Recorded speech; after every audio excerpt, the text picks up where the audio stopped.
বাংলায় Python programming ও machine learning সিরিজের প্রথম ভিডিওতে সবাইকে স্বাগতম। আজকের ভিডিওতে আসলে পাইথনের খুবই বেসিক কিছু বিষয় নিয়ে আলোচনা করা হবে। সেই সাথে এটাও দেখানো হবে যে উইন্ডোজ পিসিতে কীভাবে পাইথন ইনস্টল করতে হয় এবং ভিএস কোড সেট আপ করে নিতে হয়। যাই হোক, আর কথা না বাড়িয়ে আমরা মূল টপিকে ফিরে আসি। শুরুতেই আমরা পাইথন সম্পর্কে সাধারণ কিছু বিষয় জেনে নেই। প্রখ্যাত Dutch computer programmer Guido van Rossum 1989 সালের ডিসেম্বর মাসে ক্রিসমাসের সপ্তাহব্যাপী ছুটিতে একটি প্রোগ্রামিং প্রজেক্ট নিয়ে কাজ করার কথা ভাবছিলেন।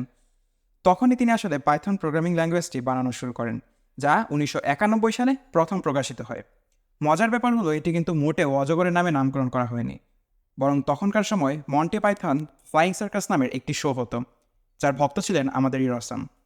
সেখান থেকেই মূলত তিনি এই নামটি নেন। প্রকাশের পর থেকেই পাইথনের জনপ্রিয়তা আসলে বেড়েই চলেছে। পাইথনের এই জনপ্রিয়তার পেছনে কিন্তু বেশ কয়েকটি কারণ রয়েছে। সহজ কিন্তু সমৃদ্ধ এই প্রোগ্রামিং ল্যাঙ্গুয়েজ হচ্ছে পাইথন। বর্তমান সময়ে প্রোগ্রামিং শুরু করতে চাইলে এর থেকে সহজ এবং একই সাথে সমৃদ্ধ আর কোনো ল্যাঙ্গুয়েজ হতেই পারে না। পাইথন কেন সহজ বলছি তা একটি উদাহরণ দিলে আপনারা বুঝতে পারবেন। এখানে একটি জাভা কোড দেখতে পাচ্ছি। এই কোডের কাজ হচ্ছে স্ক্রিনে জাস্ট হ্যালো ওয়ার্ল্ড এই কথাটা প্রিন্ট করা, অর্থাৎ শো করানো। কিন্তু এই সামান্য একটু কাজের জন্য আমাদেরকে কিন্তু অনেক কিছু লিখতে হয়েছে। আমাদেরকে একটি ক্লাস তৈরি করতে হয়েছে, এবং সেই ক্লাসের ভিতরে মেইন নামের একটি পাবলিক স্ট্যাটিক মেথড রয়েছে, যেটি প্রোগ্রামের এন্ট্রি পয়েন্ট হিসেবে কাজ করছে।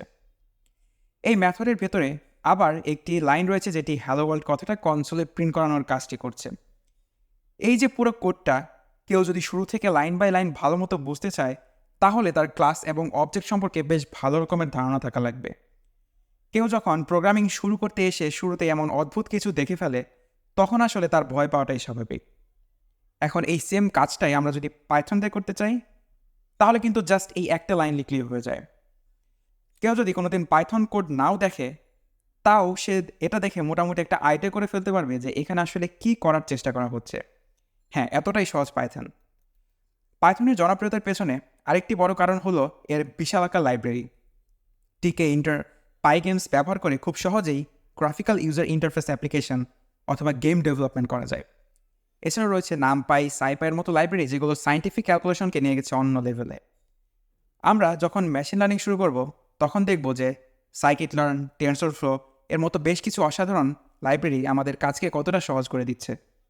আর এই সব কিছুই সম্ভব হয়েছে কমিউনিটি সাপোর্টের কল্যাণে, কারণ পাইথন হচ্ছে সম্পূর্ণ ওপেন সোর্স। প্রোগ্রামিংয়ের জগতে পা দেওয়ার সাথে সাথে আমরা বুঝতে পারবো এখানে কমিউনিটি সাপোর্ট কতটা গুরুত্বপূর্ণ। এছাড়াও পাইথনে আরও বেশ কিছু বৈশিষ্ট্য রয়েছে, যেমন পাইথন একটি ইন্টারপ্রেটেড ল্যাঙ্গুয়েজ, এটা একটা অবজেক্ট ওরিয়েন্টেড ল্যাঙ্গুয়েজ, সেই সাথে এটা আসলে খুবই পোর্টেবল। এইসব বিষয় নিয়ে এখন আসলে মাথা ঘামানোর কোনো দরকার নেই, এগুলো আমরা আস্তে আস্তে শিখে যাব। এখন আমরা যেটা নিয়ে মাথা ঘামাবো সেটা হচ্ছে উইন্ডোজে পাইথন কীভাবে ইনস্টল করতে হয়। একটা কথা বলে রাখি যে যারা লিনাক্স অথবা ম্যাক ইউজার আছেন, তাদের কিন্তু পাইথন আগে থেকে ইনস্টল করা থাকে, তো তাদেরকে আর আলাদা করে ইনস্টল করতে হবে না। তো উইন্ডোজ যারা চালাচ্ছেন তারা হচ্ছে পাইথন ইনস্টল করার জন্য প্রথমে পাইথনের ওয়েবসাইটে চলে যেতে হবে। পাইথনের ওয়েবসাইট হচ্ছে python.org। তো ওয়েবসাইটে চলে যাওয়ার পর আমরা যদি এই ডাউনলোডের উপর আমাদের কার্সর হোভার করি, তাহলে কিন্তু ডাউনলোড করার অপশনটি চলে আসবে। তো বর্তমানে যে লেটেস্ট ভার্সনটি রয়েছে সেটা হচ্ছে পাইথন 3.11.4। এখানে কিন্তু একটা নোট রয়েছে যে যারা উইন্ডোজ 7 অথবা তার আগের উইন্ডোজগুলো চালাচ্ছেন, তারা কিন্তু পাইথন 3.9-এর উপরের যে ভার্সনগুলো রয়েছে সেগুলো ইউজ করতে পারবেন না। তারা যেটা করতে পারেন, তারা হচ্ছে এখানে যে উইন্ডোজ, এখানে ক্লিক করে এখান থেকে আপনাদেরকে আসলে দেখে নিতে হবে যে আপনার উইন্ডোজের জন্য কোনটা কম্প্যাটেবল। তো আমরা এখান থেকে পাইথন 3.11 ডাউনলোড করে নিই।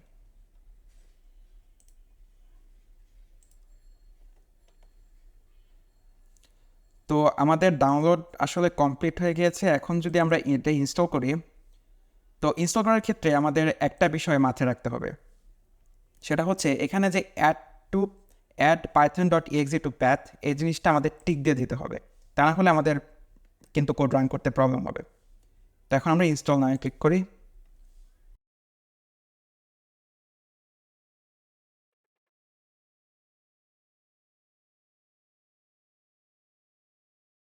তো সাকসেসফুলি ইনস্টল হয়েছে।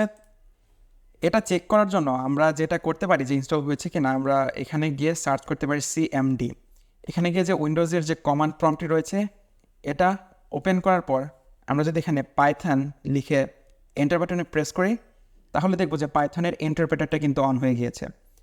তো এখানে আমরা ভার্সনটিও দেখতে পাচ্ছি পাইথন 3.11.4, যেটা হচ্ছে আমরা এই যে এইমাত্র ইনস্টল দিলাম সেই সেম ভার্সনটাই আসলে। তো এটা হচ্ছে ক্লোজ করে দেই। এখন আমরা যেটা করব যে আমরা আসলে একটা পাইথন কোড রান করব। আমরা একটু আগে যে কোডটি দেখলাম যে এই প্রিন্ট হ্যালো ওয়ার্ল্ড, অর্থাৎ স্ক্রিনে যে হ্যালো ওয়ার্ল্ড প্রিন্ট করতে হয়, এই প্রোগ্রামটি আসলে আমরা রান করব। তো এটা করার জন্য আমরা যেটা করতে পারি, আমাদেরকে প্রথমে একটা নোটপ্যাড ওপেন করে নেই, যেখানে হচ্ছে আমরা কোডটা লিখব। এখানে যদি আমরা কোডটা লিখি,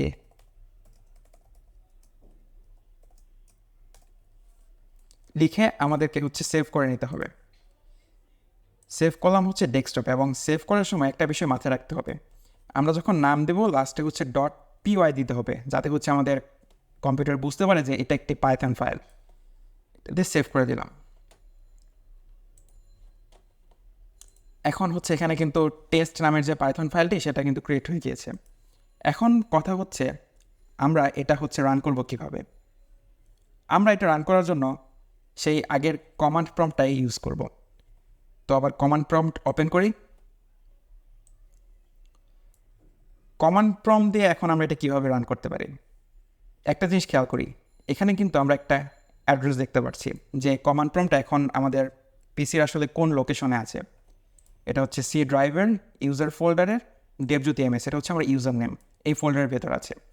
এটা যদি আমরা বের করার ট্রাই করি যে এটা আসলে আমাদের পিসির কোথায় আছে, সি ড্রাইভ ইউজার্স ডেবজ্যোতি এমএস, তো এই সেম ফোল্ডারটা আমরা যদি হচ্ছে ডিরেক্টরিটা আবার খেয়াল করি, এটাকে বলা হয় ডিরেক্টরি অথবা ফোল্ডার লোকেশন, যে যেটাই বলেন। তো এটা কিন্তু এখন সেম, অর্থাৎ আমরা হচ্ছে আমাদের কমান্ড লাইনে যে ডিরেক্টরিতে আছি, আমাদের এখানে ফাইল এক্সপ্লোরার কিন্তু সেই ডিরেক্টরি ওপেন করা। এখন এখানে যদি আমরা ডির এটা লিখে হচ্ছে এন্টারে ক্লিক করি, তাহলে কিন্তু এখানে যে যে ফাইলগুলো রয়েছে সেটা এখানেও শো করবে। এখানে ডিরেক্টরির ডির এই কথাটার মানে হচ্ছে ডিরেক্টরি। আর আমাদের যে পাইথন ফাইলটা যেটা আমরা মাত্র ক্রিয়েট করেছি সেটা কিন্তু ডেস্কটপের ভেতরে। এই যে ডেস্কটপে ক্লিক করার পর আমরা যে মাত্র exe ফাইলটা ডাউনলোড দিয়েছিলাম সেটা, এবং সেই test.py পাইথন ফাইলটাও। তো আমাদের কাজ হচ্ছে এই পাইথন ফাইলটা রান করা। তার জন্য এখানে যেভাবে আমরা হচ্ছে ডাবল ট্যাপ করে ডেস্কটপে ঢুকলাম, এখানেও তো আমাদেরকে ঢুকতে হবে। তো এটার জন্য হচ্ছে একটা কমান্ড আছে cd, অর্থাৎ চেঞ্জ ডিরেক্টরি, তারপর হচ্ছে আমরা যে ফোল্ডারটায় ঢুকতে চাই সেই ফোল্ডারটার নাম দিতে হবে। এটা কিন্তু কেস সেন্সিটিভ, অর্থাৎ ডি যেহেতু বড় হাতে দিতে হবে। আচ্ছা, বানানটা মেবি ভুল হয়েছে। তো এখন যদি আমরা আবার ডির লিখে এই ফোল্ডারে কী কী আছে দেখতে চাই, তাহলে দেখব যে এই যে সেই পাইথনের exe ফাইল এবং আমাদের এই test.py যেটা আমরা রান করতে চাচ্ছি, এই ফাইলটা রান করার জন্য আমাদের এখন যে কাজটা করতে হবে সেটা হচ্ছে পাইথন লিখতে হবে এবং স্পেস দিয়ে আমাদের ওই টেস্ট ফাইলটার নাম লিখতে হবে test.py। এটা লিখে আমরা এন্টার দিলে দেখব যে হ্যালো ওয়ার্ল্ড, অর্থাৎ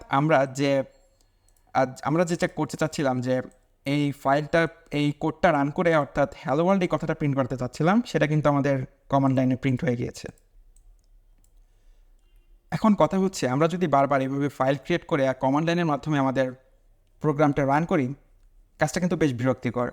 তাছাড়াও এখানে কিন্তু আমরা বেশ কয়েকটি ফিচার পাচ্ছি না, যেটা আমরা যদি কোনো ভালো টেক্সট এডিটর ইউজ করতাম, যেমন VS Code অথবা পাইচার্ন, সেক্ষেত্রে কিন্তু থাকতো, যেমন ডিবাগিং টুলস অথবা কোড অটো কমপ্লিশন অথবা বিভিন্ন এক্সটেনশনসও কিন্তু পাওয়া যায় সেই টেক্সট এডিটরগুলো অথবা আইডির ভেতরে। তো আমরা তেমন একটি টেক্সট এডিটর ইউজ করবো, সেটা হচ্ছে VS Code। VS Code install দেওয়ার জন্য আমাদেরকে আবার ব্রাউজারে গিয়ে VS Code লিখে যদি আমরা সার্চ দিই গুগলে, তো ভিজুয়াল স্টুডিও কোড, এখানে গিয়ে আমরা এই যে ডাউনলোড ফর উইন্ডোজ এখানে ক্লিক করব।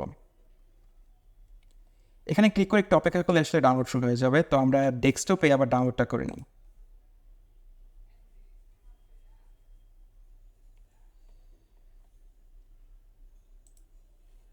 তো এখানে হচ্ছে আমাদের VS Code ডাউনলোড কমপ্লিট হয়েছে, এটা এখন আমরা ইনস্টল করব।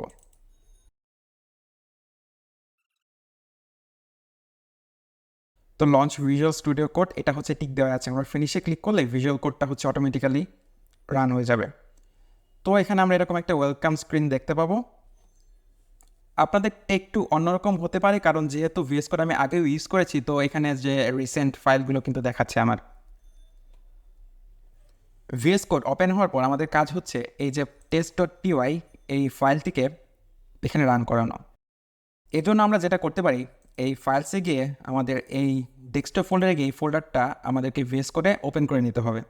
তো আমরা যদি সিলেক্ট ফোল্ডার দেই এবং এখানে যদি আমরা এখন ডেস্কটপে অ্যারোতে ক্লিক করি, তাহলে দেখব যে আমাদের ডেস্কটপে যে ফাইলগুলো রয়েছে সেগুলো কিন্তু এখানে শো করছে, এবং test.py এই ফাইলটা কিন্তু এখানে রয়েছে।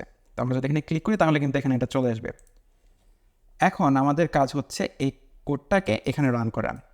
সেটার জন্য আমরা কী করতে পারি, এখানে কিন্তু আমরা দেখতে পাচ্ছি যে সেই কমান্ড প্রম্পটের যে ডিরেক্টরি সেই জিনিসটা কিন্তু এখানে দেখাচ্ছে টার্মিনালে। তো আমরা এখন যেটা করব যে আমাদেরকে এখানে এক্সটেনশনসে গিয়ে দুইটা জিনিস ইনস্টল করে নিতে হবে। একটা হচ্ছে এই পাইথন, এখানে যদি আমরা পাইথন লিখে সার্চ দিই তাহলে কিন্তু পাইথন চলে আসবে, যেহেতু আমি আগেও ভিএস কোড ইউজ করেছি, তো এজন্য আমার এখানে অলরেডি ইনস্টল দেখাচ্ছে। তো এই পাইথন এক্সটেনশনটা আমাদেরকে ইনস্টল করতে হবে। আর আরেকটা হচ্ছে কোড রানার। এই দুইটা জিনিস আমাদেরকে শুরুতে ইনস্টল করে নিতে হবে।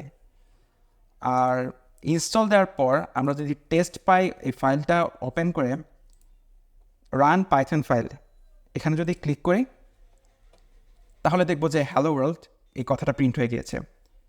তো এভাবে আসলে আমরা খুব সহজেই ভিএস কোডের মাধ্যমে পাইথন রান করতে পারি। আমরা যদি হ্যালো ওয়ার্ল্ড কথাটা চেঞ্জ করে অন্য কিছু দেই, যেমন হ্যালো পাইথন দিয়ে তারপর যদি আমরা কন্ট্রোল এস দিয়ে সেভ করি এবং এরপর আবার হচ্ছে রান করি, তাহলে দেখব যে হ্যালো পাইথন। তো এভাবেই হচ্ছে আমরা রান করতে পারি পাইথন। তো আজকে এ পর্যন্তই। পরবর্তী ভিডিওতে আমরা ভেরিয়েবল এবং ডেটা টাইপ সম্পর্কে জানবো।